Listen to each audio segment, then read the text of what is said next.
हरे राम राम राम हरे हरे। हरे कृष्णा कृष्णा कृष्णा हरे हरे, हरे राम राम राम हरे हरे। हरे कृष्णा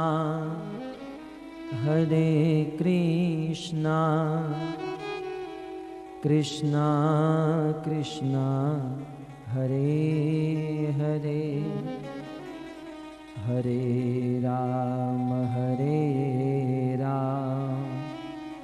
राम राम हरे हरे। हरे कृष्णा कृष्णा कृष्णा हरे हरे, हरे राम राम राम हरे हरे।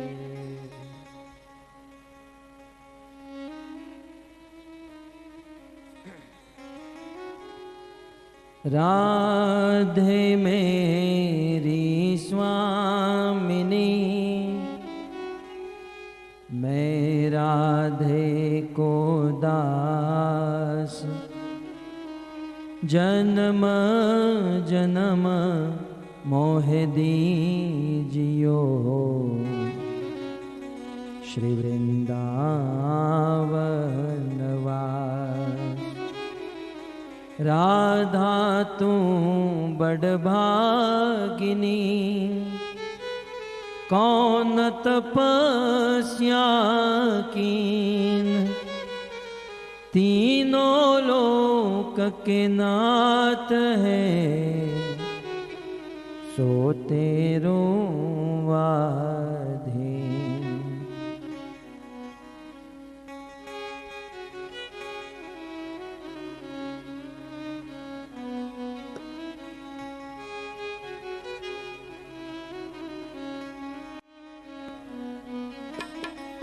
जय राधा माधव कुंज बिहारी, जय राधा माधव कुंज बिहारी। जय राधा माधव कुंज बिहारी, जय राधा माधव कुंज बिहारी। जय राधा माधव कुंज बिहारी, जय राधा माधव कुंज बिहारी। जय राधा माधव कुंज बिहारी, जय राधा माधव कुंज बिहारी। गोपी जन वल्लभ गिरिवरधारी, गोपी जन वल्लभ गिरिवरधारी। गोपी जन वल्लभ गिरिवरधारी, गोपी जन वल्लभ गिरिवरधारी। जय राधा माधव कुंज बिहारी, जय राधा माधव कुंज बिहारी।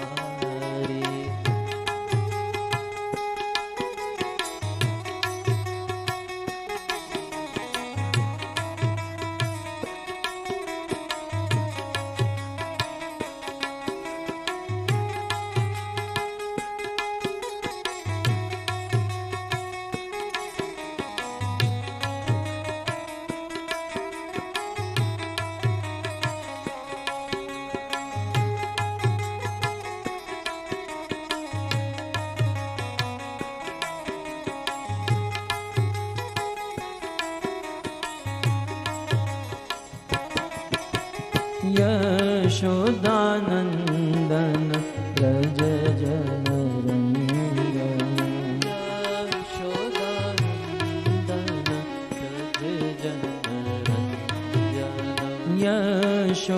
यशोदानन्दन व्रज जनरञ्जन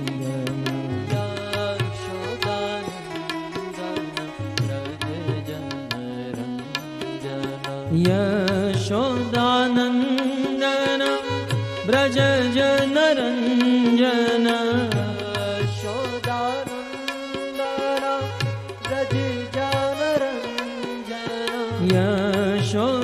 यशोदानन्दन व्रज जनरञ्जन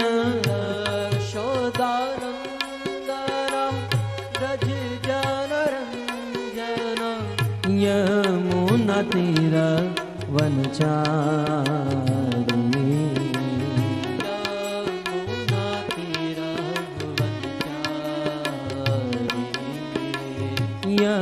यमुनातीर वनचारी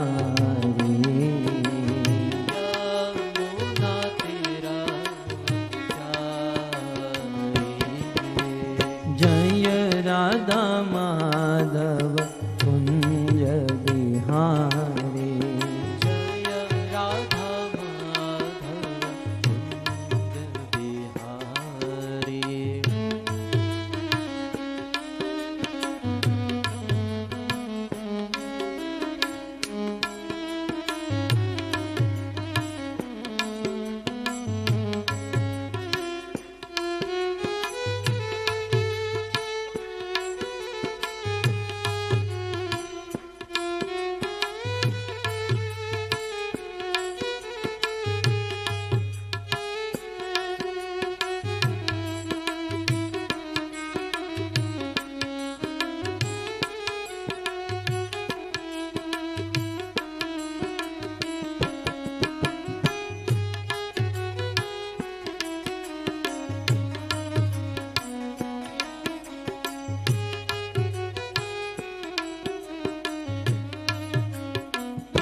माधव कुंज बिहारी जय राधा माधव कुंज बिहारी जय राधा माधव कुंज बिहारी जय राधा माधव कुंज बिहारी भज गोविंद गोविंद गोपाला भज गोविंद गोविंद गोपाला भज गोविंद गोविंद गोपाला भज गोविंद गोविंद गोपाला भज मुरली मनोहर नंदलाला भज मुरली गाइए प्रेम से भज मुरली मनोहर नंदलाला भज मुरली मनोहर नंदलाला भज गोविंद गोविंद गोपाला भज गोविंद गोविंद गोपाला भज गोविंद गोविंद गोपाला भज गोविंद गोविंद गोपाला भज मुरली मनोहर नंदलाला भज मुरली मनोहर नंदलाला भज मुरली मनोहर नंदलाला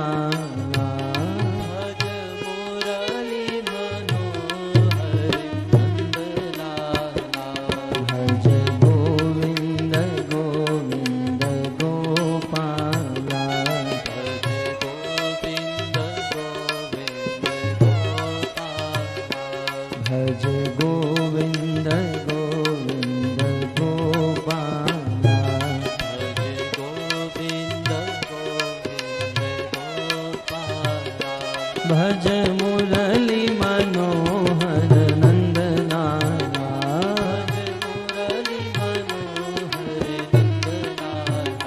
भज मुरली मनोहर नंद लाला भज मुरली मनोहर नंद लाला भज गोविंद गोविंद गोपाला भज गोविंद गोविंद गोपाला भज गोविंद गोविंद गोपाला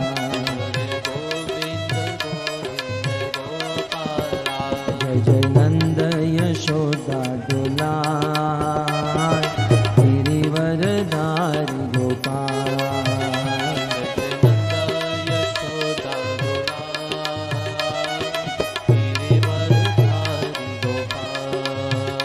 गोपाल गोपाल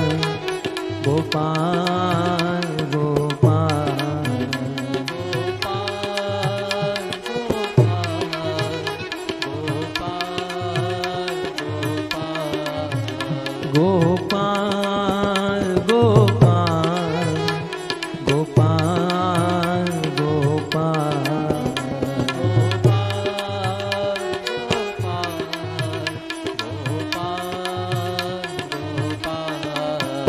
जय जय नंद यशोदा दुलार गिरिवरधारी गोपाल यशोदा दुलार गिरिवरधारी गोपाल गिरिवरधारी गोपाल गिरिवरधारी गोपाल हरे कृष्णा कृष्णा कृष्णा हरे हरे हरे रामो राम राम हरे हरे हरे कृष्णा कृष्णा कृष्णा हरे हरे हरे राम राम हरे हरे बोलो हरे कृष्णा कृष्णा कृष्णा हरे हरे हरे रामो राम राम हरे हरे हरे कृष्णा कृष्णा कृष्णा प्रेम से गाइए भगवान का पवित्र नाम हरे रामो राम हरे हरे बोलो हरे कृष्णा कृष्णा कृष्णा हरे हरे हरे रामो राम राम हरे हरे हरे कृष्णा कृष्णा कृष्णा हरे हरे हरे राम राम हरे हरे हरे कृष्णा कृष्णा हरे हरे हरे रामो राम राम हरे हरे हरे कृष्णा कृष्णा हरे हरे हरे राम राम हरे हरे नाम महाधन है अपनो नहीं दूसरी संपत्ति और कमानी नाम महाधन है अपनो नहीं दूसरी संपत्ति और कमानी छोड़ यटा जग की हमको कुटिया ब्रज माही बनानी हमको कुटिया ब्रज माही बनानी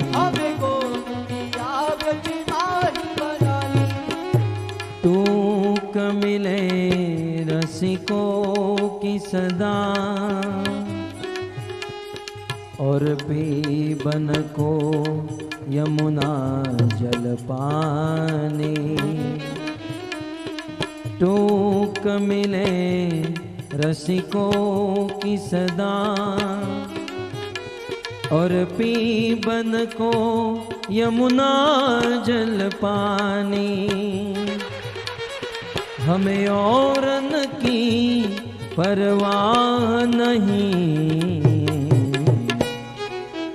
अपने ठाकुराने शिराधिकाराने, अपने ठाकुराने शिराधिकाराने, अपने ठाकुराने शिराधिकाराने।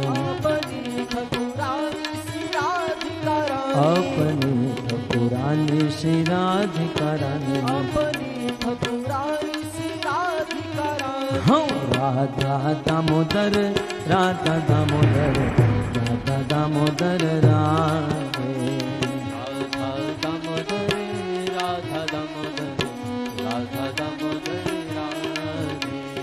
राधा दामोदर, राधा दामोदर, राधा दामोदर राधे। राधा दामोदर, राधा दामोदर, राधा दामोदर राधे। जगन्नाथ जगन्नाथ बलदेवा जय सुभद्रा। जगन्नाथ जगन्नाथ बलदेवा जय सुभद्रा। जय जगन्नाथ जगन्नाथ बलदेवा जय सुभद्रा। जगन्नाथ जगन्नाथ जय श्री जगन्नाथ। बलदेवा जय सुभद्रा। रघुपति राघव राजा राम, पतित पावन सीताराम। रघुपति राघव राजा राम, पतित पावन सीताराम। रघुपति राघव राजा राम, पतित पावन सीताराम। रघुपति राघव राजा राम, पतित पावन सीताराम।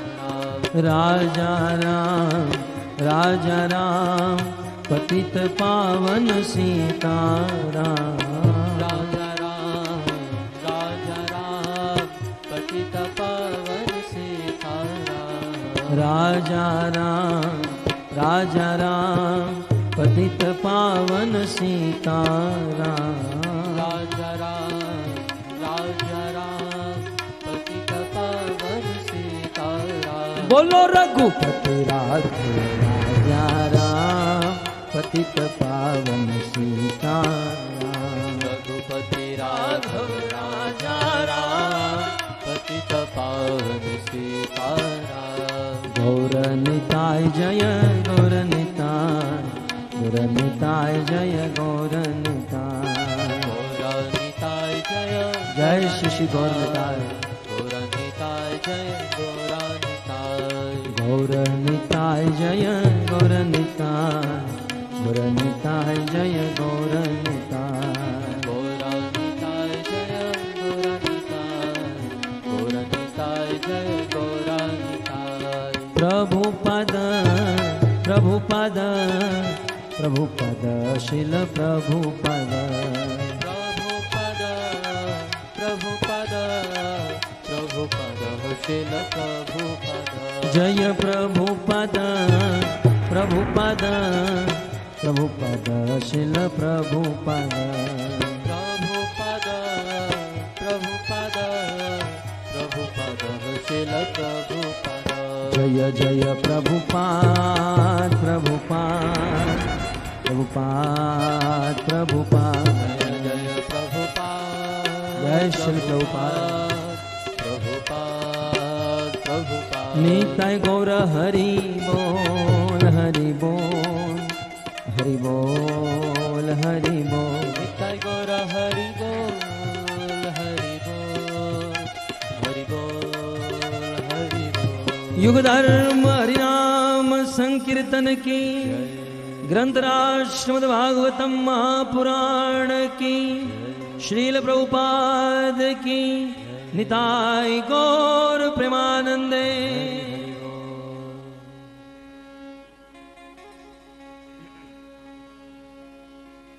आराध्यो भगवान् ब्रजेशतनय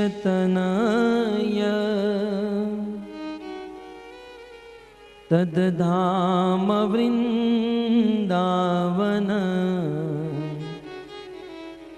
रम्या काचिदुपासना ब्रजबधू वर्गेणया कल्पिता श्रीमद्भागवतं प्रमाणममलं प्रेमापुमर्थो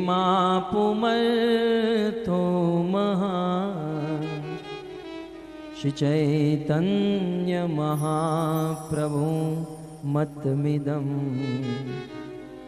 तत्रादरो नः पर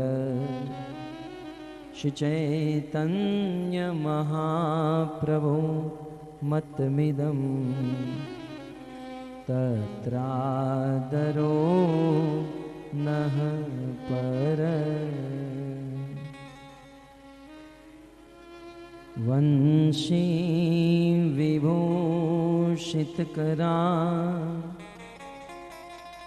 नवनीरदाभा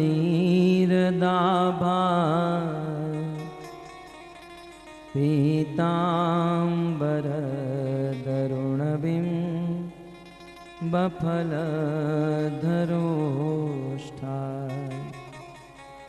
पूर्णेन्दुसुन्दरमुखा अरविन्दनेत्रा कृष्णात् परं किमपि तत्त्व अहं न जाने योऽन्तः प्रविश्य मम वाचमिमां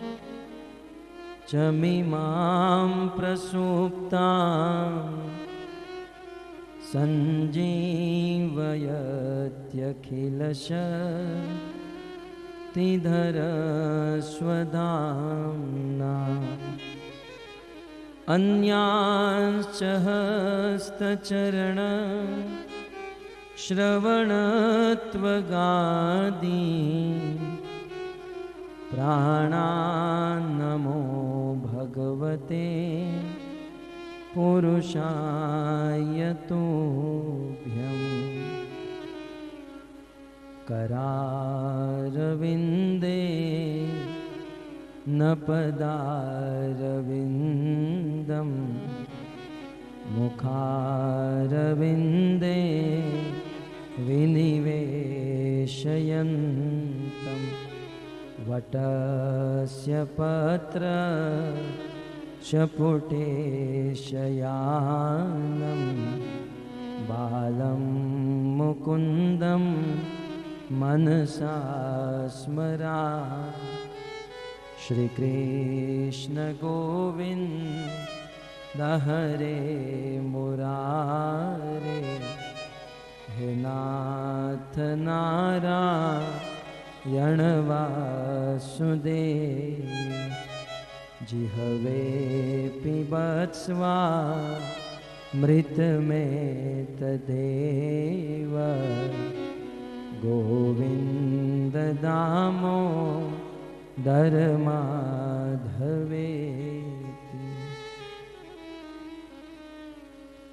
जय जय श्री राधा रमण जय जय नवल किशोर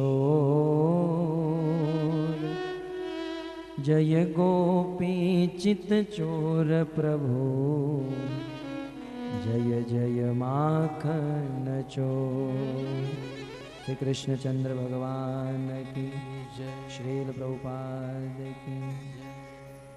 हरे कृष्णा कृष्णा कृष्णा हरे हरे, हरे राम राम राम हरे हरे, हरे कृष्णा कृष्णा कृष्णा हरे हरे, हरे राम राम हरे हरे।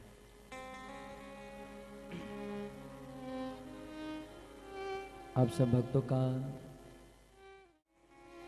प्रायः हम सब गृहस्थ है और गृहस्थ लोगों के लिए सबसे बड़ा भय, सबसे बड़ा रिस्क है संसार की असत वस्तु को ग्रहण करना। इस संसार में दो प्रकार की वस्तु है, एक है सत और दूसरी है असत।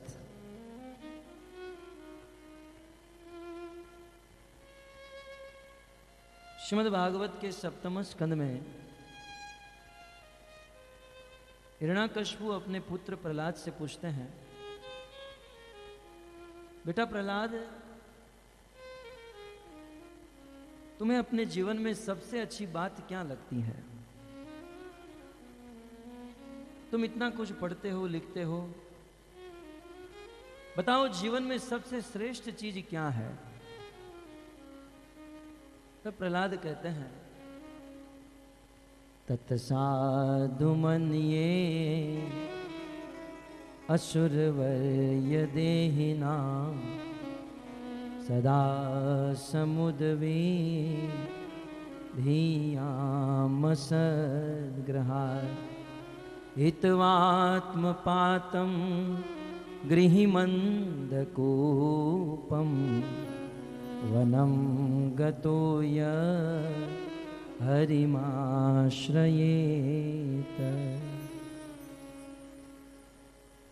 तत्साधु मन्ये असुरवर्य देहिनाम।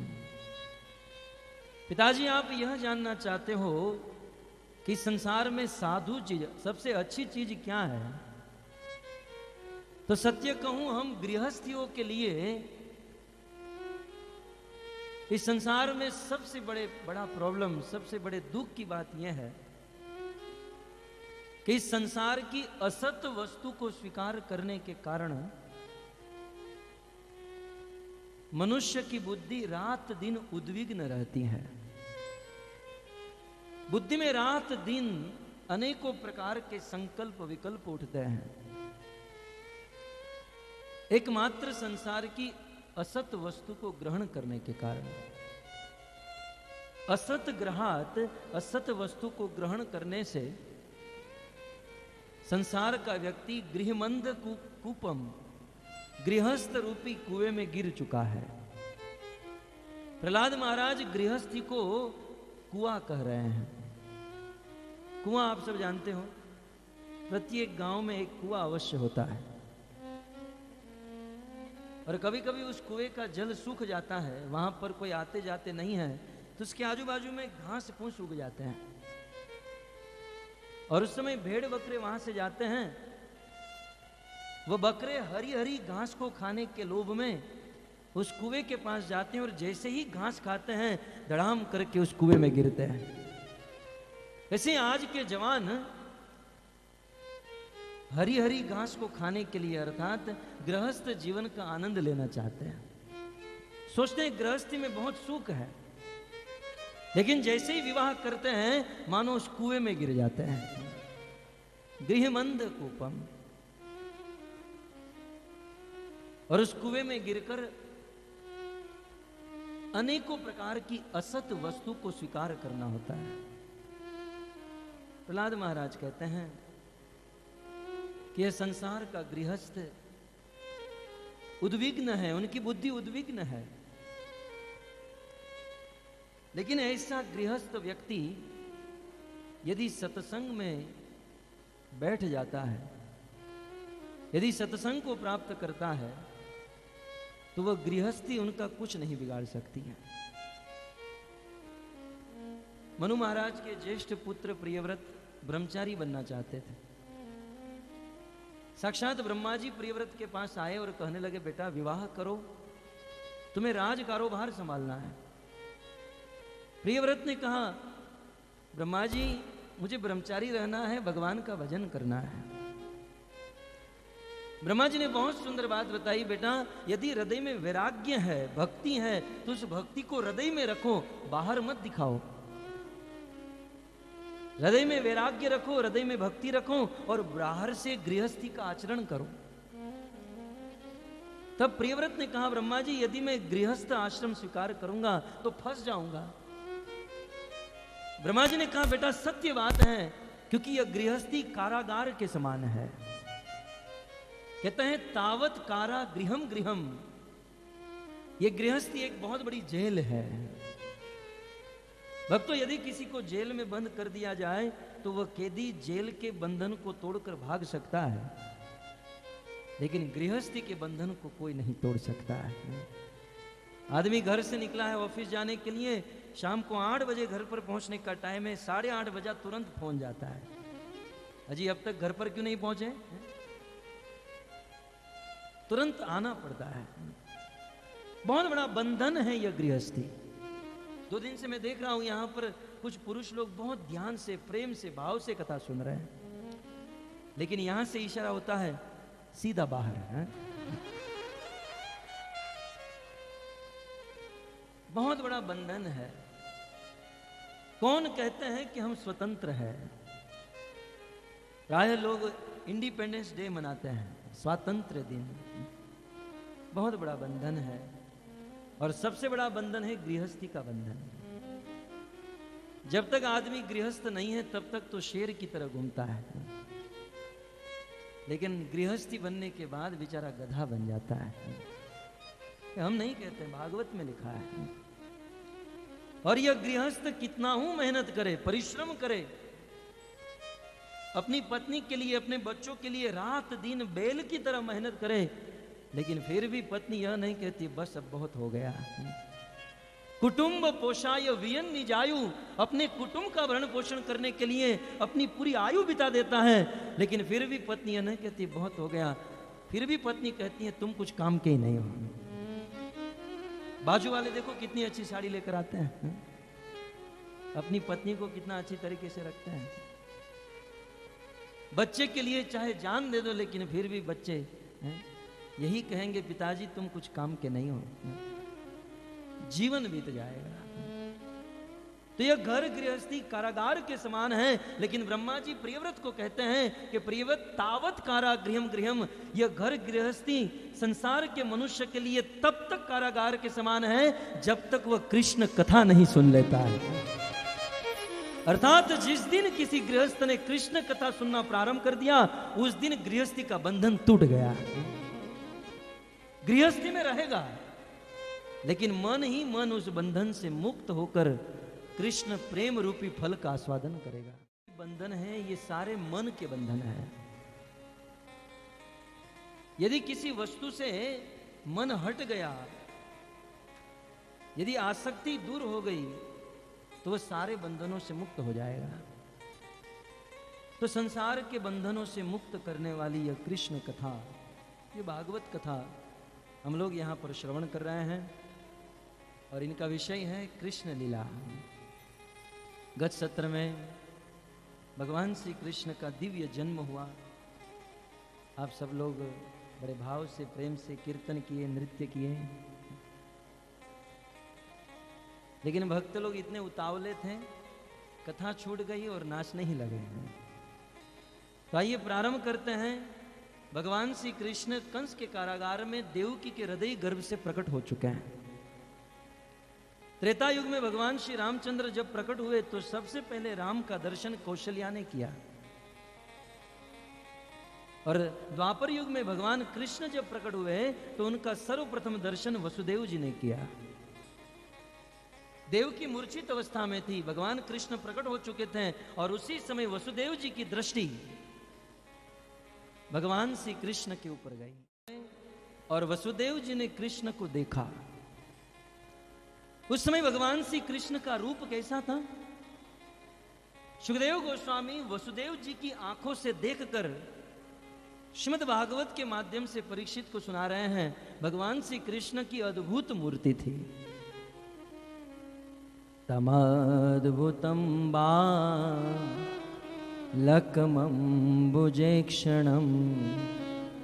चतुर्भुजं शङ्खगदाभिधायुधं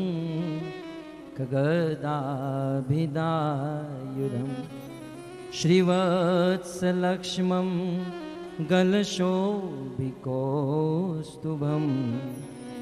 पीताम्बरं सापयोभसोगभम्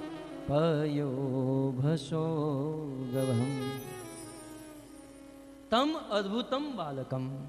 कंस के कारागार में भगवान का जन्म हुआ। कहते हैं अद्भुतम बालकम, भगवान बालक के रूप में थे।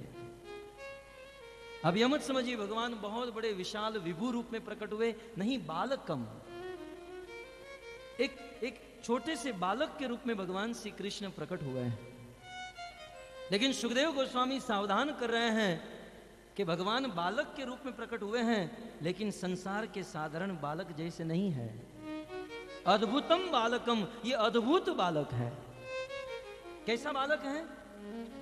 बालक शब्द का अर्थ करते हुए हरीश्वरी जी लिखते हैं, ये बालक शब्द में दो शब्द है, बाल और क। क का अर्थ होता है ब्रह्मा। जैसे कृष्ण का एक नाम है केशव, केशव में क माने ब्रह्मा, ईश माने शिव, और व का अर्थ है वश में रखने वाले। जो ब्रह्मा और शिव को वश में रखते हैं इसलिए उनको केशव कहते हैं। तो बालक, अद्भुतम बालकम, कंस के कारागार में जिस बालक का जन्म हुआ उसकी अद्भुतता क्या थी? एक शब्द का सहारा लेकर आचार्य ने कह दिया, क का अर्थ है ब्रह्मा और बाल का अर्थ है ये बाल।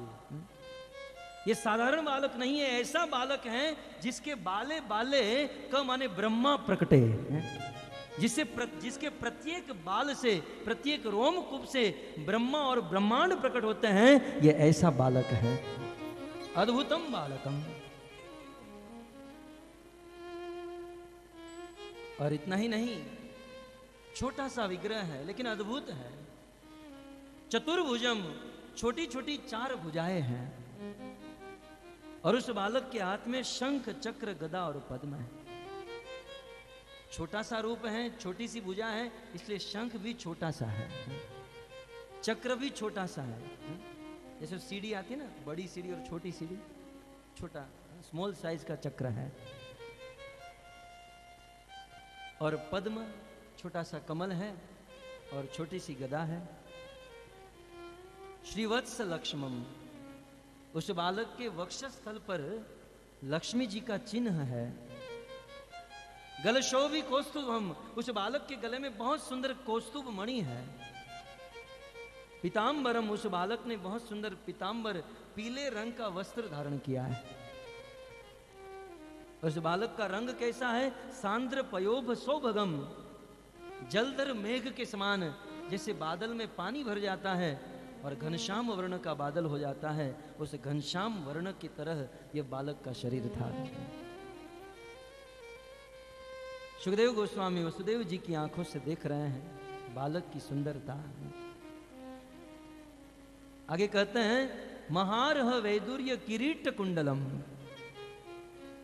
बहुत सुंदर किरीट माने बहुत सुंदर मुकुट पहना हुआ था उस बालक ने, और उस मुकुट में बहुत सुंदर कीमती मणि और हीरे जड़े हुए थे। कानों में बहुत सुंदर कुंडल था, मकराकृत कुंडल, मछली के आकार के कुंडल। त्विषा परिशक्त सहस्त्र कुंतलम, और उस बालक के मस्तक पर सहस्त्र सहस्त्र बाल थे, सुंदर घुंघराले चिकने बाल थे। उद्दाम कांचन कंकणादि भी, उस बालक के कमर पर बहुत सुंदर करधनी थी, जिसमें छोटी छोटी कंकणी थी जो आवाज कर रही थी। इस प्रकार से वह बालक की अद्भुत छवि विरोचमानम वसुदेव एकशत, यह बालक प्रकाशित हो रहा था, और उस प्रकाशित बालक को वसुदेव एकशत, वसुदेव जी ने देखा। अद्भुत रूप था बालक का, चतुर्भुजा पीताम्बर। यह देखकर तुरंत वसुदेव जी दोनों हाथ जोड़कर भगवान को स्तुति करने लगे। वसुदेव जी स्तुति कर रहे हैं, तब तक तो देव की मूर्छा अवस्था से बाहर आई, और देवकी भी भगवान को स्तुति करने लगी। परंतु तुरंत दोनों माता पिता के हृदय में वात्सल्य भाव उदित हुआ और दोनों भयभीत होने लगे, क्योंकि कंस 7 पुत्र को मार चुका था। और देवकी वसुदेव के मन में हुआ कि इतना सुंदर बालक है, कंस इसे भी मार डालेगा। तो तो दोनों भयभीत होने लगे। उस समय भगवान ने अपने माता पिता को पुनर्जन्म की कथा सुनाई। बोले, हे माता जी, पिताजी, आप डरिए मत, मैं साक्षात भगवान हूं, ईश्वर हूं। पूर्व जन्म में आप कश्यप और अदिति थे, पर आपने बहुत तपस्या की थी। उस तपस्या से मैं आपके सामने प्रकट हो गया और मैंने कहा, मांगो, आपको क्या चाहिए। तब आप दोनों ने मांगा था कि हमें कुछ नहीं चाहिए, हमें आप जैसा पुत्र चाहिए। मैंने तथास्तु कह दिया, लेकिन अपने धाम में जाकर सोचा, मेरे जैसा तो दूसरा इस संसार में और कोई है नहीं, है? क्योंकि उपनिषद में लिखा है, एको एव अद्वितीय, भगवान एक ही है, दूसरा भगवान नहीं है, अद्वितीय है। तो भगवान ने तथास्तु कहा कि मेरे जैसे पुत्र की प्राप्ति होगी, इसलिए भगवान को स्वयं पुत्र बनकर आना पड़ा। उसके पूर्व जन्म में आप मनु और शत्रुपा थे, 10,000 वर्ष तक तपस्या की थी, प्रसन्न हुआ और पुत्र के रूप में आपने मुझे मांगा था, और इसलिए आज मैं आपका पुत्र बनकर प्रकट हुआ हूं। इतना सुनकर भी वात्सल्य भाव में सराबोर देवकी और वसुदेव कंस के भय से भयभीत हो रहे थे। तब भगवान श्री कृष्ण ने कहा, उस बालक ने कहा कि हे माताजी, पिताजी, यदि वास्तव में आप कंस के भय से डर रहे हो तो आप मुझे गोकुल में छोड़ाओ। वसुदेव जी ने कहा, गोकुल में कहां छोड़ूं? बोले, नंद बाबा के घर पर। नंद के घर पर ही क्यों? बोले, पिताजी, वहां पर नंद बाबा के पास 9 लाख गाय है, दूध दही माखन की कोई कमी नहीं है। मैं बहुत माखन खाऊंगा, बहुत दूध पीऊंगा, बलवान बनूंगा और बड़ा होकर यहां पर आऊंगा, कंस को मारकर आपको कारागार से मुक्त करा दूंगा। यदि आपको भय लग रहा है तो मुझे गोकुल में छोड़ दीजिए। वसुदेव जी को कृष्ण की बात अच्छी लगी और कृष्ण को हाथ में लेकर वहां पर एक बहुत सुंदर कोमल है, दूध के ऊपर जैसे फेन जम जाता है, उस फेन के समान कोमल वस्त्र वहां पर पड़ा था। उस वस्त्र में कृष्ण को उठाया। वसुदेव जी कृष्ण को उठाकर जैसे ही कृष्ण को हाथ में लिए, शास्त्र में वर्णन है, भागवत में लिखा है, उस समय कंस के कारागार में जितने भी दरवाजे थे वे सारे दरवाजे खुल गए, सारे ताले खुल गए। वसुदेव जी चलने लगे, परंतु देवकी का मन मान नहीं रहा था।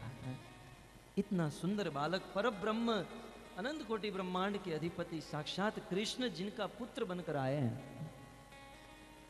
अब संसार में हम लोगों के बालक बच्चे होते हैं जिसमें कोई ठिकाना नहीं, पंच महाभूत का देह होता है, फिर भी उन बालकों को छोड़ने का मन नहीं होता है। तो जहां साक्षात परब्रह्म सच्चिदानंदमय विग्रह साक्षात भगवान को छोड़ने का मन देवकी को कैसे होगा? बार बार देवकी कृष्ण को अपने हाथ में ले लेती थी, अपने स्तन का दूध पिलाती थी। हृदय में पत्थर रखकर देवकी ने अपने पुत्र कृष्ण को सौंप दिया और वसुदेव जी कृष्ण को हाथ में लेकर चलने लगे। भक्तों, जैसे ही चलने लगे तुरंत कंस के कारागार के द्वार खुल गए। हरीश्वर जी लिखते हैं, कंस के कारागार के दरवाजे खुल गए, कौन बड़ी बात है। जिस कृष्ण का एक बार भी कोई अपनी जीवा से नाम ले लेता है, उस व्यक्ति के लिए मुक्ति के दरवाजे खुल जाते हैं। साक्षात भगवान जिसके हाथ में है और साधारण कारागार के दरवाजे खुल जाए, ये कोई आश्चर्य की बात नहीं है। भगवान को हाथ में लिया, दरवाजे खुल गए, ताले खुल गए और जितने भी सैनिक थे सब योग निद्रा में सो गए। वसुदेव जी कृष्ण को लेकर उस कारागार से बाहर निकले हैं। जैसे ही बाहर निकले, बादल गरजने लगे। भागवत में वर्णन है, मेघ गरजने लगा। आचार्यों ने बहुत सुंदर सुंदर उत्प्रेक्षा की है। बोले, कृष्ण को लेकर वसुदेव जी जैसे ही बाहर निकले तो बादल क्यों गरजने लगे? बादल ने प्रथम दर्शन भगवान का वसुदेव जी के हाथ में किया और देखा कि भगवान के शरीर का रंग हमारे रंग जैसा है। बादल ने सोचा, अब आने वाले बड़े बड़े साधु संत महात्मा और बड़े बड़े कवि भगवान की उपमा हमारे साथ देंगे, भगवान के साथ हमारा नाम जुड़ जाएगा। इसलिए बादल खुशी के मारे पागल हो गए। गरजने लगे बादल, और साथ ही साथ बादल से जल बरसने लगा, पानी बरसने लगा। बादल से पानी क्यों बरसने लगा? बादलों ने सोचा कि आज भगवान का जन्म हुआ है, और इस संसार में जब साधारण बच्चे का जन्म होता है, हैप्पी बर्थडे टू यू होता है, तब कुछ ना कुछ गिफ्ट लेकर जाते हैं, उपहार लेकर जाते हैं। साक्षात भगवान का जन्म है, भगवान को कुछ गिफ्ट, कुछ भेंट, कुछ उपहार देना चाहिए। अब बादलों के पास तो जल ही धन है, और तो कुछ है नहीं। तो बादल का धन है जल, इसलिए बादल जल बरसाने लगे, पानी बरसाने लगे, और पानी बरसा बरसा कर गरजने लगे, और गरजते हुए मानो समुद्र को कहने लगे, समुद्र तुम्हारे पास इतना धन है लेकिन क्या काम का है? हमारे शास्त्र में कुछ धनी लोगों के धन की उपमा समुद्र के साथ दी गई है। जैसे समुद्र में अगाध मात्रा में जल है, लेकिन एक लोटा पी नहीं सकते हैं। वैसे कुछ लोगों के पास विपुल संपत्ति होती है, लेकिन एक पैसा भी भगवान की सेवा में या भक्तों की सेवा में नहीं लग पाता है। इसलिए उन धनियों का धन उस समुद्र के जल के समान कोई काम का नहीं। ये बादल जल बरसा रहे हैं और समुद्र को कह रहे हैं कि तुम्हारा दुर्भाग्य है कि आज भगवान का प्राकट्य हुआ है और भगवान को कुछ गिफ्ट नहीं दे रहे हो। उससे तो अच्छे हम लोग हैं, हम आपके कारीगर हैं, आपके वर्कर हैं, क्योंकि बादलों के पास पानी कहां से आता है? समुद्र से ही आता है। आपसे अच्छे तो हम लोग हैं कि आपसे जितना भी जल कमाते हैं वो सारा जल आज हम कृष्ण के ऊपर बरसा रहे हैं। वसुदेव जी कृष्ण को लेकर जा रहे हैं, बादल गरज रहे हैं, पानी बरस रहा है, और पानी बरसने का एक कारण यह भी था, बादल ने सोचा भगवान की यह अद्भुत लीला है, और इस लीला में भगवान को सहायता करनी चाहिए। यदि कोई अपने घर से निकलकर रास्ते में आ गया और वसुदेव भगवान को देख लिया तो गड़बड़ हो जाएगी, इसलिए बादल जो था जोर जोर से पानी बरसाने लगा। आप जानते ना, आपके सूरत में भी जब बहुत बारिश होती है तो घर जाकर सब लोग सो जाते हैं। आज तो ऑफिस भी बंद, कारखाना बंद, सो जाओ। बारिश के समय में कोई घर से बाहर नहीं निकलता है, तो सब लोग अपने अपने घर पर सो गए। वसुदेव जी जा रहे हैं, और ऐसा वर्णन है उसी समय शेषनाग वहां पर आए और वसुदेव के पीछे छाता बनकर चलने लगे। भक्तों, ये शेषनाग और कोई नहीं, साक्षात बलराम है। बलराम जी ने सोचा कि लीला की दृष्टि से मैं कृष्ण का बड़ा भाई हूं, लेकिन मुझे ये नहीं भूलना चाहिए कि तत्व से मैं कृष्ण से छोटा हूं। लीला में भले बड़ा हूं, लेकिन तत्व की, सिद्धांत की दृष्टि से कृष्ण से छोटा हूं, क्योंकि बलराम की उत्पत्ति कृष्ण से होती है। ताहार द्वितीय देह श्री बलराम, बलराम जो है कृष्ण का द्वितीय स्वरूप है, दूसरा देह है। तो बलराम जी कृष्ण के अंश हैं, तत्व हैं, कृष्ण से तत्व से छोटे हैं, परंतु इस लीला में बलराम जी कृष्ण के बड़े भाई बनकर आए। अच्छा, बड़े भाई बनकर आने का कारण क्या था? क्योंकि त्रेता युग में ये छोटे बनकर आए थे और नाम था लक्ष्मण, और जब छोटे थे इसलिए उनको बहुत सहन करना पड़ा। जब जब भगवान श्री रामचंद्र के ऊपर उंगली उठी, लक्ष्मण से नहीं रहा गया,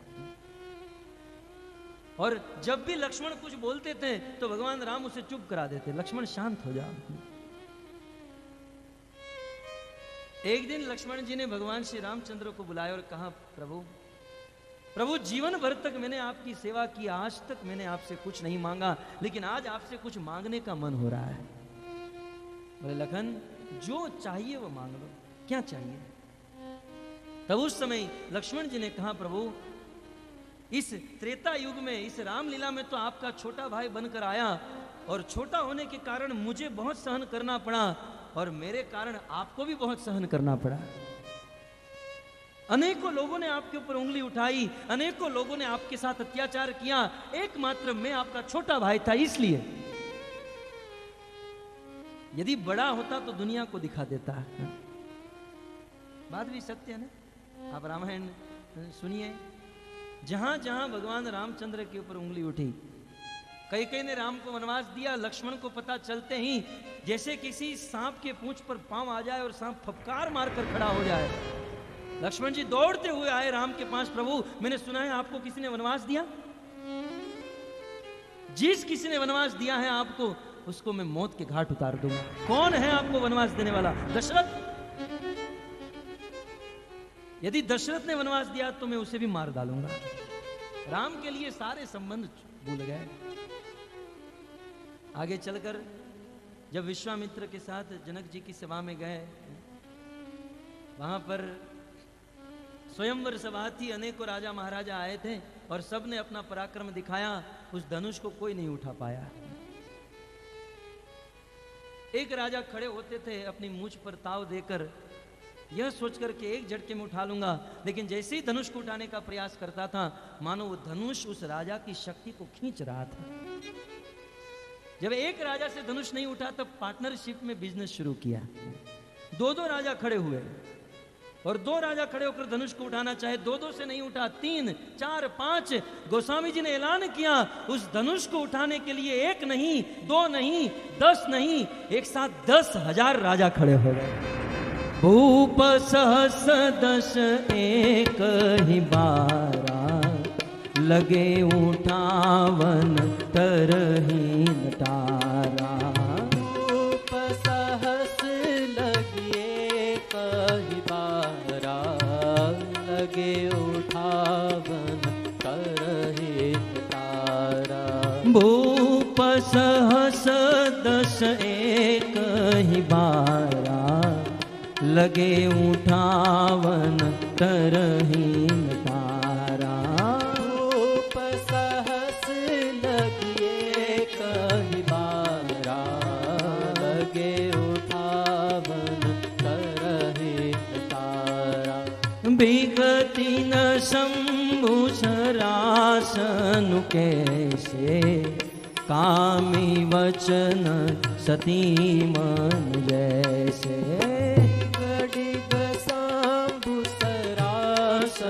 कैसे, कामी वचन सती मन। उस शिव जी के पिनाक धनुष को उठाने के लिए एक साथ 10,000 राजा खड़े हो गए और 10,000 राजाओं ने धनुष को पकड़ लिया।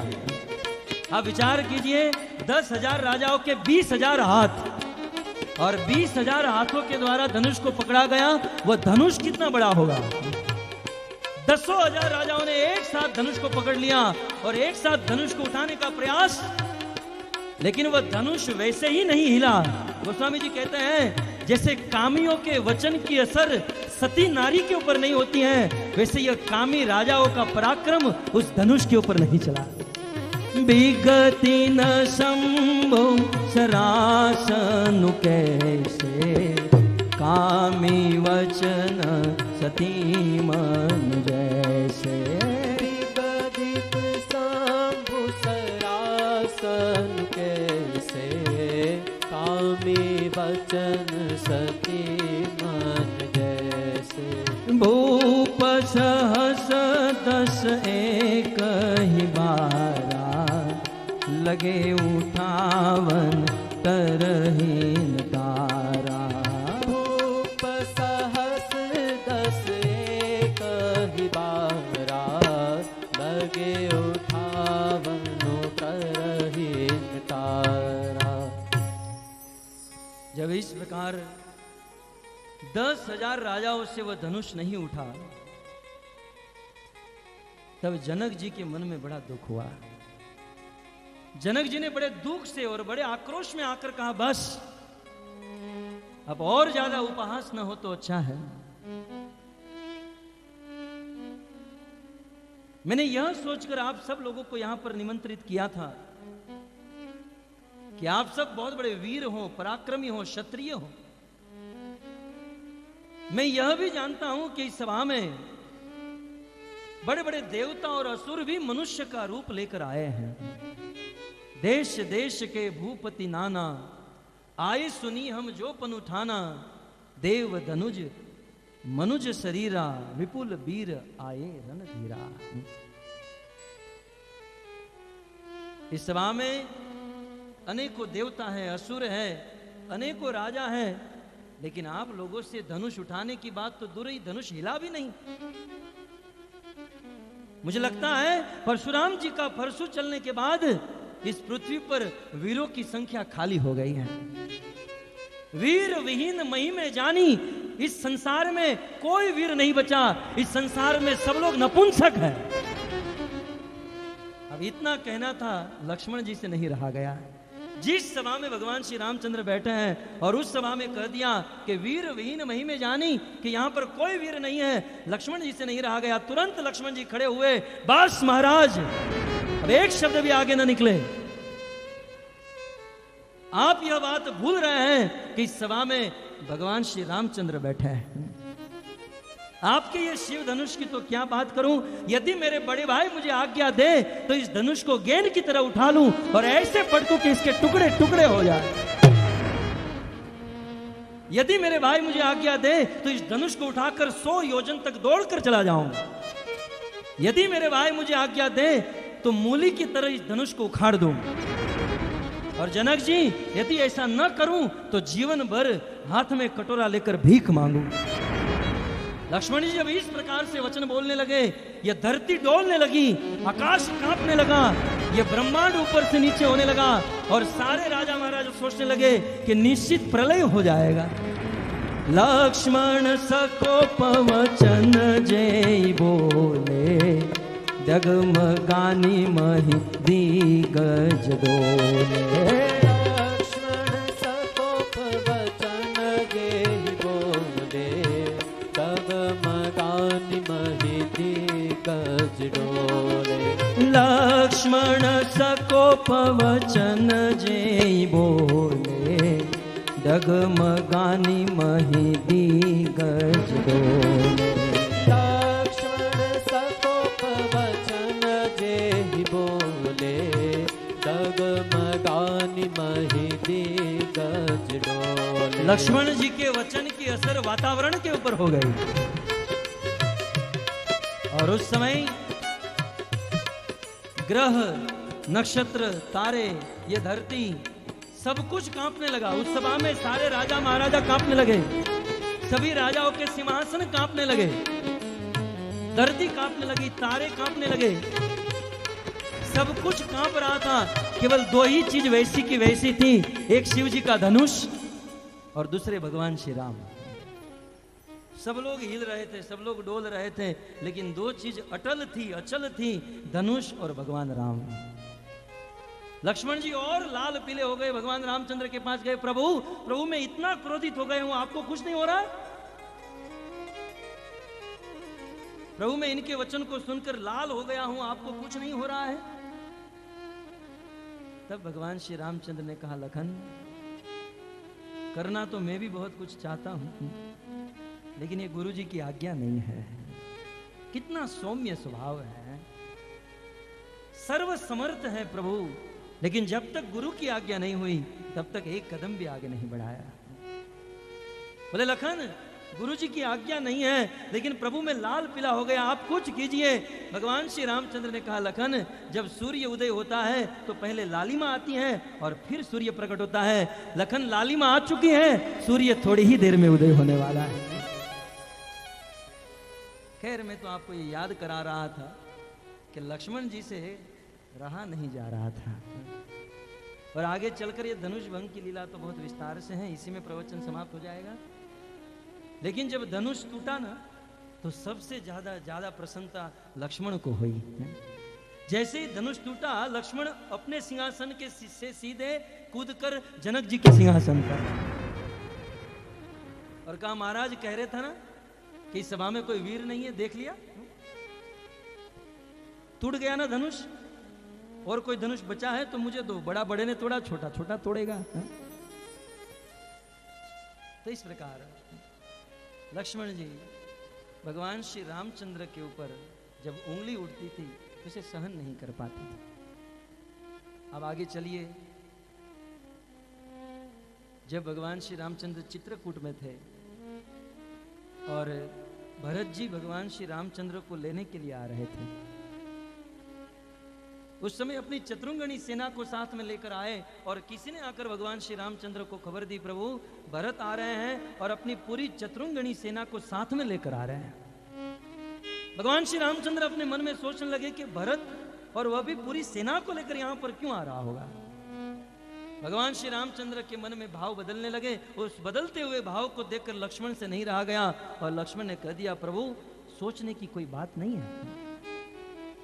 भरत यदि अपनी चतुरंगिणी सेना को लेकर यहां पर आ रहा है तो निश्चित वह आपको मारने के लिए आ रहा है। वो चाहता है, भरत ने यह सोचा होगा कि राम चित्रकूट में अकेले होंगे, मैं पूरी सेना को लेकर जाऊंगा और राम को मार डालूंगा, लेकिन भरत को किसी ने बताया नहीं होगा कि लक्ष्मण राम के साथ है। भगवान श्री रामचंद्र लक्ष्मण को रोकने लगे। लक्ष्मण ने कहा, बस प्रभु आज मुझे मत रोकिएगा,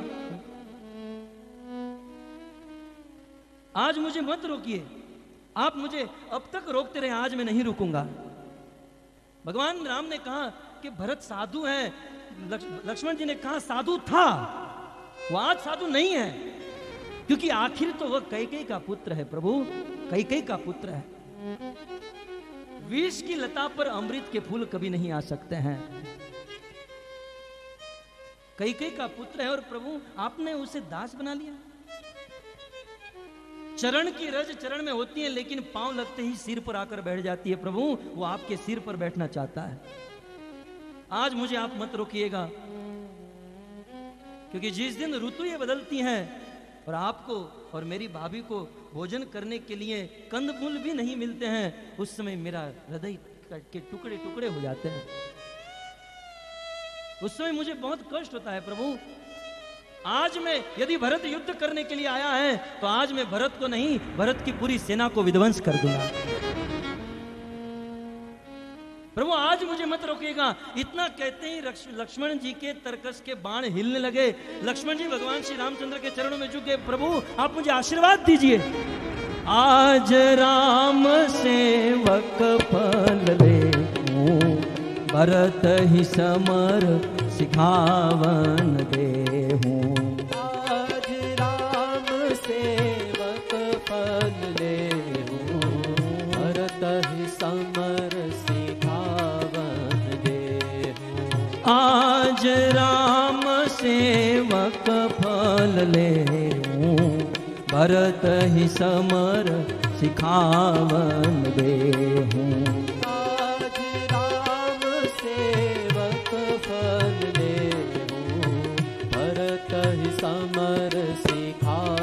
प्रभु आज राम के सेवक होने का फल प्राप्त कर लूंगा। आज भरत को रणभूमि में पछाड़ दूंगा। जैसे गजराज, जैसे एक सिंह गजराज के मस्तक को फाड़ देता है, आज मैं भरत के मस्तक को फाड़ दूंगा। और आज भरत का पक्ष लेने के लिए साक्षात महादेव भी क्यों ना आ जाए, उस महादेव को भी मैं रणभूमि में पछाड़ दूंगा। जब इस प्रकार से अनंत शेष लक्ष्मण जी बोलने लगे, उनके वचन की असर वातावरण के ऊपर होने लगी और देवताओं ने सोचा कि यदि लक्ष्मण जी ने कदम उठा लिया तो अनर्थ हो जाएगा। जग भाई मगन गगन भाई बानी। देवताओं के द्वारा आकाशवाणी हुई, लक्ष्मण इस संसार में जो व्यक्ति बिना सोचे समझे कदम उठाता है, बुद्धिमान लोग उसे बुद्धिमान नहीं कहते हैं। आप जरा देखिए, सोचिए, समझिए कि भरत क्यों आपके पास आ रहा है। मैं आपको ये प्रसंग संक्षिप्त में सुना रहा हूं कि लक्ष्मण जी के हृदय में कब कब भाव उत्पन्न हुआ। एक तो जनक जी की सभा में, एक वनवास में के समय, एक भरत जब आ रहे थे तब लक्ष्मण से नहीं रहा गया। परंतु जब इस प्रकार से प्रतिज्ञा कर रहे थे तब तक तो एक आदमी आया और कहा, प्रभु भरत जो है शरणागत होने के लिए आ रहा है। लक्ष्मण जी के मन में बड़ी लज्जा हुई, लेकिन राम तो आखिर राम है ना। कहा कि प्रभु भरत ने निर्णय लिया है कि जब तक आप स्वयं उसे लेने के लिए नहीं जाओगे तब तक वो यहां पर आएंगे नहीं। वो चलकर नहीं, वो दंडवत करते करते यहां पर पहुंचे हैं उनका उनका पांव खून से भर चुका है, रो रहे हैं, आधे बन चुके हैं। प्रभु जब तक आप उसे लेने नहीं जाओगे वो आपके पास नहीं आएंगे। भगवान श्री रामचंद्र का अद्भुत आचरण, लक्ष्मण जी बाजू में खड़े थे, तब भगवान ने उनको उत्तर दिया, मैं भरत को लेने के लिए जाऊंगा, लेकिन लक्ष्मण जब आदेश देगा तब। अद्भुत है?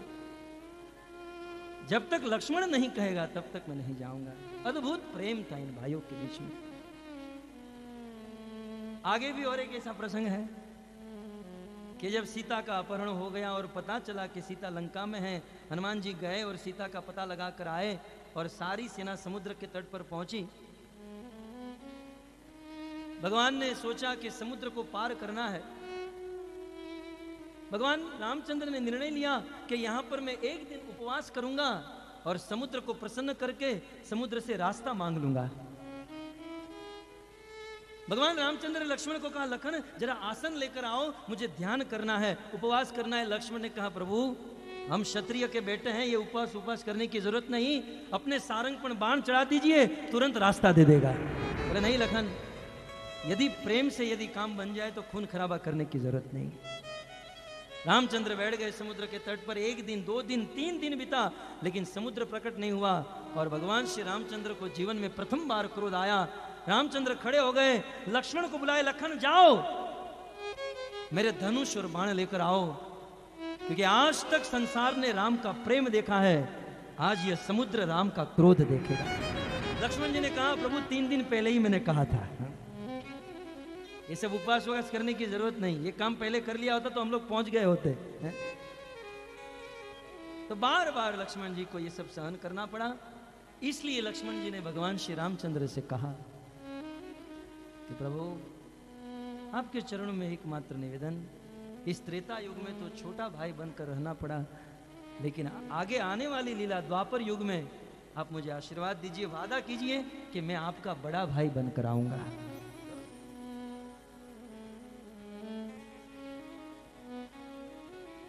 मैं आपका बड़ा भाई बनकर आऊंगा।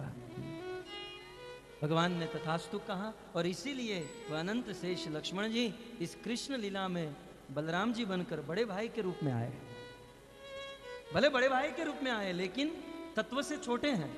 और इसीलिए आज जब वसुदेव जी, आइए फिर से उस कथा में, इसलिए आज जब वसुदेव जी कृष्ण को लेकर मथुरा से गोकुल जा रहे हैं और वर्षा हो रही है, तो वही बलराम जी अनंत शेष का रूप लेकर छाता बनकर वहां पर चल रहे हैं और यह दिखा रहे हैं कि भले मैं लीला में बड़ा हूं, लेकिन तत्व से छोटा हूं, और छोटे का धर्म है बड़े की सेवा करना।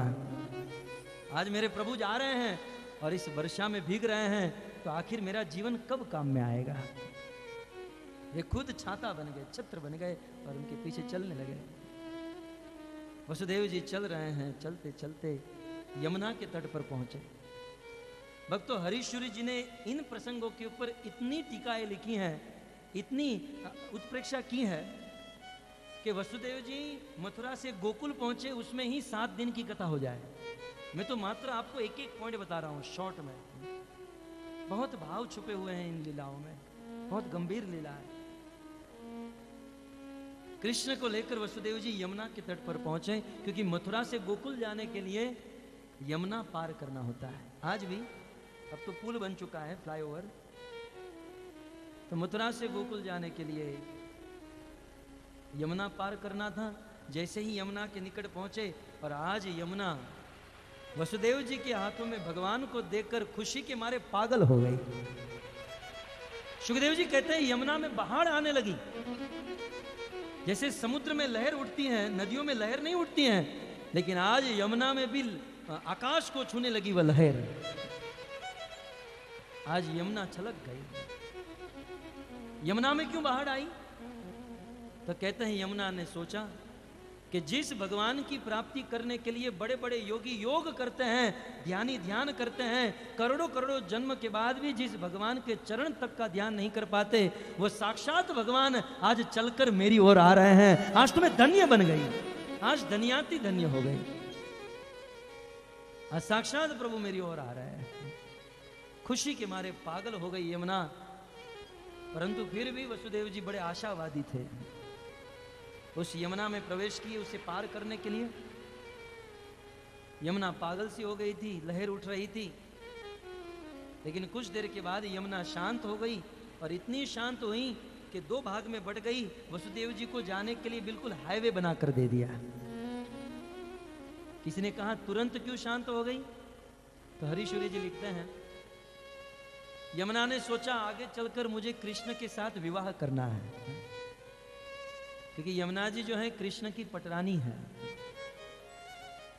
हमारे भारतवर्ष में अनेकों नदियां हैं, परंतु दो मुख्य नदी हैं, गंगा और यमुना। दिल्ली के दरबार में राजा के वहां बहुत बड़ा प्रश्न उठा कि यमुना श्रेष्ठ है या गंगा श्रेष्ठ है। गंगा बड़ी कि यमुना बड़ी? अनेकों लोगों ने मंतव्य दिया, लेकिन निर्णय नहीं आया। तब उस समय वृंदावन राधा दामोदर मंदिर में जीव गोस्वामी रहते थे। जीव गोस्वामी को बुलाया गया। उस संत, उस महात्मा को पूछा गया, बताइए गोस्वामी जी, गंगा बड़ी है कि यमुना बड़ी है? उस समय जीव गोस्वामी ने सर्वप्रथम गंगा की महिमा को बताया कि ये गंगा भगवान के चरणों से निकला हुआ जल है। ये गंगा ब्रह्मलोक से बहती हैं, त्रिभुवन को पवित्र करती हैं, करोड़ों करोड़ों जीवों के पापों को दूर करती है। गंगा की बहुत महिमा बताई। तब राजा ने कहा तो फिर यमुना? तब जीव गोस्वामी ने कहा कि गंगा की इतनी महिमा है और सबसे ज्यादा महिमा है कि वे गंगा जो है भगवान के चरणों का जल है। लेकिन यमुना के विषय में क्या बताऊं? गंगा तो कृष्ण के चरणों का जल, लेकिन यमुना तो साक्षात कृष्ण की पटरानी है। कृष्ण गंगा को अपने चरणों में रखते हैं और यमुना को अपने हृदय में रखते हैं। तो यमुना जी ने सोचा कि आगे चलकर कृष्ण के साथ विवाह करना है, और मंगनी के समय जब हमारे ससुर जी हमें देखने के लिए आएंगे और आज के दिन को याद करेंगे, ये यमुना तो पागल है और अपने बेटे का विवाह मेरे साथ नहीं कराएंगे तो गड़बड़ हो जाएगी। इसलिए अपना सौम्य स्वभाव दिखाने के लिए, गुजराती में गाते ना, सांकड़ी शेरी माँ माड़ा मारा है? तो ये ससुर जी मिल रहे हैं।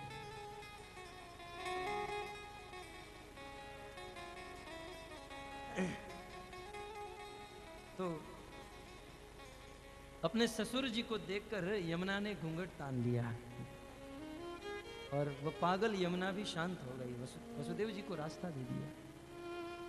वसुदेव जी यमुना को पार करके गोकुल में पहुंचे हैं। गोकुल में योग निद्रा में सब लोग सो चुके हैं। सीधे नंद बाबा के घर पर पहुंच गए। नंद यशोदा सो रहे थे और उस समय यशोदा ने दो जुड़वे बालक को जन्म दिया था। और वसुदेव जी, यशोदा ने एक कन्या को और एक पुत्र को जन्म दिया था। वसुदेव जी कन्या को ले लिए और अपने पुत्र को वहां रख दिए, और उस कन्या को लेकर वसुदेव जी पुनः यमुना को पार करके कंस के कारागार में आ गए। और जैसे ही कारागार में आए, कहते हैं कि वे कारागार के दरवाजे अपने आप बंद गए और वसुदेव के हाथों में जो जंजीर थी, जो बेड़ियां थी, वो बेड़ी अपने आप बंध गई।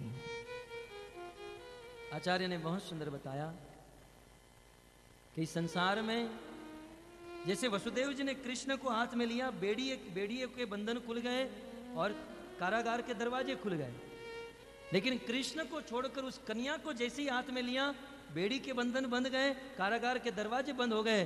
ठीक उसी प्रकार जब तक हम कृष्ण को हमारी जीवा पर रखेंगे, कृष्ण का नाम लेते रहेंगे, संसार के सारे बंधन खुल जाएंगे, मुक्ति के द्वार भी खुल जाएंगे। लेकिन कृष्ण को छोड़कर यदि माया को हाथ में ले लेंगे तो वो बंधन फिर से बंद हो जाएगा और मुक्ति का द्वार भी बंद हो जाएगा। इसलिए माया को छोड़कर कृष्ण को प्राप्त पकड़ कर रखना चाहिए। शास्त्र में अनेकों बार कहा गया माया से मुक्त हो। एक बार एक व्यक्ति स्वामी विवेकानंद जी के गुरु रामकृष्ण परमहंस के पास आया और कहा, महाराज मुझे माया से मुक्त करा दो। ये माया ने मुझे पकड़ कर रखा है, माया ने मुझे दबोच कर रखा है, मुझे माया से मुक्त करा दो। रामकृष्ण परमहंस जी ने कहा कि कल आना, आप कल यहीं पर आना, माया से मुक्त करा दूंगा। दूसरे दिन वह आदमी आया जैसे ही मंदिर में आया तो मंदिर में ऐसा एक खंबा था और रामकृष्ण परमहंस उस खंबे को ऐसे आलिंगन करके खड़े थे। जब वो आदमी आया तो रामकृष्ण परमहंस चिल्लाने लगे कि ये खंबे को बोलो मुझे छोड़े, ये खंबे ने मुझे पकड़ रखा है, खंबे को बोलो मुझे छोड़े। वो आदमी आकर देख रहा है, गोल गोल घूम रहा है और कहा महाराज खंबे ने कहा आपको पकड़ा, आपने खंबे को पकड़ा है। रामकृष्ण परमहंस ने कहा मूर्ख, मैं तुझे यही समझाने का प्रयास कर रहा हूं, माया ने तुझे नहीं पकड़ा, तूने माया को पकड़ा है। ये हमारे हाथ में है माया से मुक्त होना। और जब तक जीव स्वतः प्रयास नहीं करेगा तब तक बाहर से गुरु भगवान कितना हूं फोर्स करेंगे, कितना हूं प्रयास करेंगे। किसी कमरे में कोई अंदर से ही कड़ी बंद करके बैठा है, बाहर से कितना भी खटखटाए कुछ भी करे, लेकिन अंदर की कड़ी जब तक बंद है तब तक उद्धार नहीं होगा, माया से मुक्त नहीं हो पाएगा। इसलिए हमें स्वतः प्रयास करना चाहिए इस माया से मुक्त होने का, तब जाकर गुरुदेव की कृपा होती है। तो वह कन्या आ गई और रोने लगी। जैसे ही कन्या रोने लगी, उनके चिल्लाने की आवाज आई तो कंस के कारागार के जितने भी सैनिक थे जग गए और दौड़ने लगे, यह सोचकर कि हम कंस को प्रथम खबर देंगे और कंस हमको इनाम देंगे। बहुत बड़ा इनाम रखा गया था कि 8वें बालक का जन्म होगा, क्योंकि वो मेरा काल है, 8वें बालक का जन्म होगा और जो मुझे पहले खबर देगा उसे बहुत बहुत रुपये पैसे का इनाम दिया जाएगा। बारिश हुई थी, कीचड़ जम गया था, अनेक लोग गिर रहे थे, खून निकल रहा था, कीचड़ लग रहा था। जैसे तैसे भी कंस के पास पहुंचे, महाराज 8वीं संतान का जन्म हो चुका है। कंस भी दौड़ते हुए गिरते हुए कैसे भी करके कारागार में पहुंचा और पहुंचकर देखा तो कन्या का जन्म हुआ है। फिर भी कंस इतना निर्दयी था, इतना क्रूर था कि उस कन्या को अपने हाथ में लिया और एज यूजुअल जैसे 6 पुत्र को पटक कर मारा, वैसे ही कंस उस कन्या को भी पटक कर मारने गया। कन्या च अपि दिवम गता, वो कन्या कंस के हाथ से निकल गई, दिवम गता, आकाश में चली गई। और उस कन्या ने कहा मूर्ख कंस, तू जिसको मारने का प्रयास कर रहा है वो तेरा काल जन्म ले चुका है। इतना सुनकर तो कंस भयभीत हो गया और मंत्रिमंडल को निवेदन, मोबाइल किया, फोन किया और बहुत बड़ी